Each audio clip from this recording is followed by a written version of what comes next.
Hello, कैसे हैं आप लोग? आशा करता हूँ कि ठीक होंगे। आज मैं आप लोग को इंग्लिश का 5 वर्ड बताने वाला हूँ जो कि बहुत ही इम्पोर्टेंट है, और आशा करता हूँ कि इसके बारे में आप लोग को आइडिया नहीं होगा, तो आइडिया दे देता हूँ। अच्छा, सबसे पहला वर्ड है एम्बीडेक्स्ट्रस। एम्बीडेक्स्ट्रस का मतलब है वो इंसान जो अपना राइट हैंड और लेफ्ट हैंड दोनों को इक्वली यूज़ कर सकता है। फॉर एग्ज़ाम्पल, आपने थ्री इडियट देखा होगा। थ्री इडियट में जो आमिर खान ने जो उसके प्रिंसिपल को नाम दिया था वायरस, वो देखिएगा राइट हैंड से भी लिख लेता था, लेफ्ट हैंड से भी लेता था। उसको हम लोग बोलते हैं एम्बीडेक्स्ट्रस। मेमोराइज रखिएगा, एम्बीडेक्स्ट्रस, ठीक है। दूसरा वर्ड है एक्रोबेट। एक्रोबेट का मतलब क्या होता है? आप देखिएगा कि कभी बाजार साइड में जाइएगा तो एक बच्चा रोप के ऊपर, मतलब रस्सी के ऊपर में हाथ में स्टिक लेके मूव कर रहा है, मतलब एक्रोबेट का मतलब होता है। या सर्कस में जाइएगा तो हवा पे लड़की या लड़का अपने आप को हवा पे रस्सी के सहारे लटका हुआ है, तो उसको हम लोग कहते हैं एक्रोबेट, ठीक है।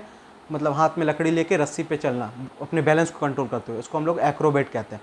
तीसरा है एम्यूलेट। एम्यूलेट का मतलब क्या होता है? एम्यूलेट का मतलब होता है ताबीज। देखिएगा बहुत सारे बच्चे के गले में ताबीज रहता है, तो उसी को हम लोग एम्यूलेट कहते हैं।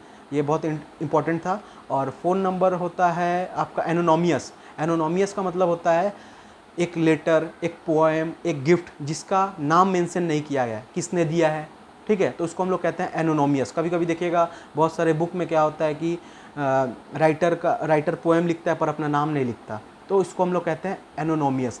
और दूसरा सबसे लास्ट वाला जो है वो है एंगलर। एंगलर का मतलब क्या होता है? एंगलर का मतलब होता है कि एक इंसान जो रॉड से, फिशिंग रॉड से फिश को कैच करता है, उसको हम लोग एंगलर कहते हैं, ठीक है। तो ये 5 वर्ड है। आप लोग को वर्ड जानना बहुत ज़रूरी है, क्योंकि वर्ड आप जब जानिएगा तभी आप न्यूज़पेपर या कोई भी बुक पढ़िएगा तो फटाफट उसको रीडिंग कर पाइएगा, नहीं तो बार बार आपको डिक्शनरी का हेल्प लेना पड़ेगा।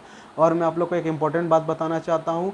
जो ई वेस्ट है, ई वेस्ट इंडिया, ई वेस्ट में ई वेस्ट का रिपोर्ट 3 जुलाई को आया है। इंडिया का पोजीशन थर्ड